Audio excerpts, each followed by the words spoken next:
guys, what is going on, and welcome back to What Shall We Do Next. I'm Mike, your host, and I hope you guys are having the best day ever. Before I get started, guys, if you are new here, please subscribe if you haven't already done that. We're on the road to 114,000 subscribers, and I would love you to join me on this journey. So hit subscribe and join the fam. And also, guys, go follow me on all my social media. Links are in the description. I have Facebook, Twitter, Instagram, and even Snapchat, so go follow me on all of those. And as you guys know, I have a Facebook account, so you can add me on Facebook and we can be Facebook friends, so go do that. Link is in the description. And finally, be sure to turn on the notification bell right next to the subscribe button. That way you get notified every time I upload a video. Thank you. But once again, I am coming back to you guys with another creepy video, and today we are talking about another black-eyed kids encounter. And this scary story is called Every Story I've Read About Them is from Someone Who Already Knew About Them. That's literally the title of this story. It's pretty long, but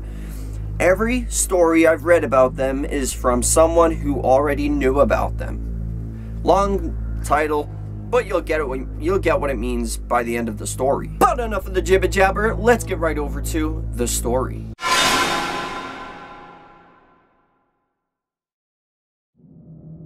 Every story I've read about them is from someone who already knew about them. Last night was like any other night. I was switching between listening to music and watching YouTube videos with one headphone in, so I can hear my infant daughter if she cries. That way, my wife can get a full night's sleep. She works at 4 a.m. at the hospital every day. When I decide to go lay down in the spare bed in the baby's room, just as I dozed off, I heard a thumping coming from the front porch. Startled at first, I opened my eyes wide and scanned the room, realizing it was most likely my cat scratching himself on the porch. I dozed back off. Then again, the thumping. Damn cat!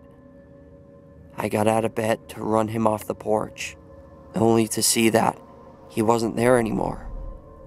Now that I was up again, I wasn't the least bit tired. I figured I'll just get some tea and check Facebook while I'm up. Maybe finish the web series I was watching on YouTube.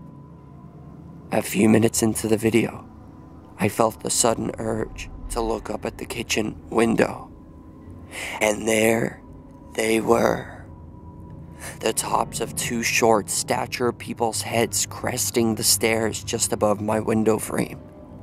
The people were short enough to not see in the window, but I could see out. I heard no footsteps on my porch as my stomach turned, but the knock was a steady, hollow thump. The very same thump that I had just blamed on my cat. Deciding it was best not to answer, I shut my laptop and crept by the door to the baby's room. I assumed it was some of the people from the low-income housing across the road from me that were hiding from the cops, or maybe looking for my cousin who stays with me often and has many friends over there.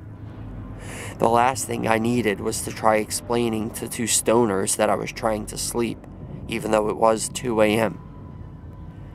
It wasn't until I got to my daughter's room that the creepiness set in. The thump had moved from the kitchen window to the bedroom windows. Both windows, a room apart, thumping in perfect time.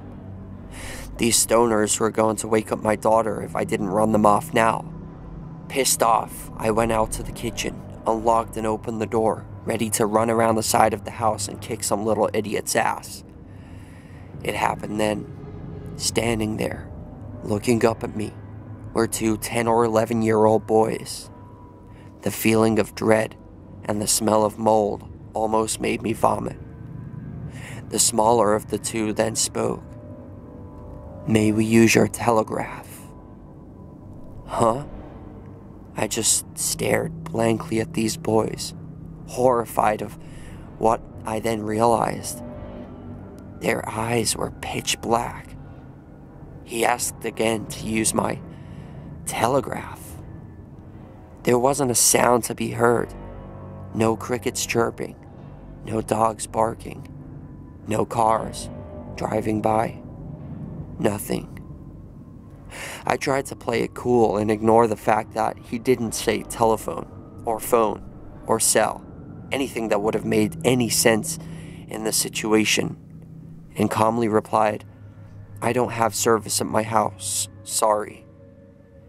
The expressions on their faces turned to rage as I finished my sentence.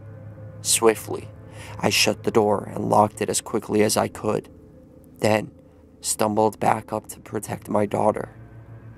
I picked her up from her crib and held her close.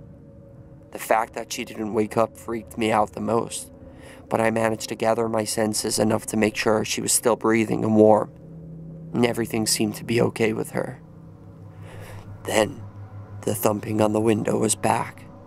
I dropped to the floor as close to the wall as I could and held my little girl in my arms and wept like a child.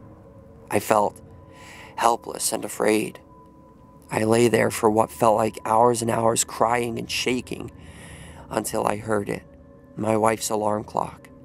The thumping stopped the instant the alarm went off, and I crept into the master bedroom with the baby. "What's wrong with you?" my wife asked. "Just a bad dream," is all I could mutter out.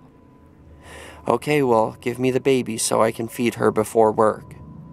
I handed my wife the baby, and she fed her like any normal day. I turned on every light in the house and made coffee for her. For some reason, just having her awake calmed my nerves enough to pretend like nothing happened. I walked her out to the car, nervously with the baby in my arms. I asked her not to leave until I was back in the house. She was put off by the request, but did so to humor me. Once I was safely in the house, I locked the door again, and in the house I sat horrified until she got home. I insisted we go to the next town over and stay the weekend at my brother's house, and here I sit, horrified while she sleeps in the guest room with my daughter, wondering why they stopped when the alarm went off. I think I know the answer. I was aware of black-eyed kids. She wasn't. Every story I've read about them is from someone who already knew about them. Maybe, just maybe, knowledge of them is the only reason they exist. I'm afraid, and I'm sorry.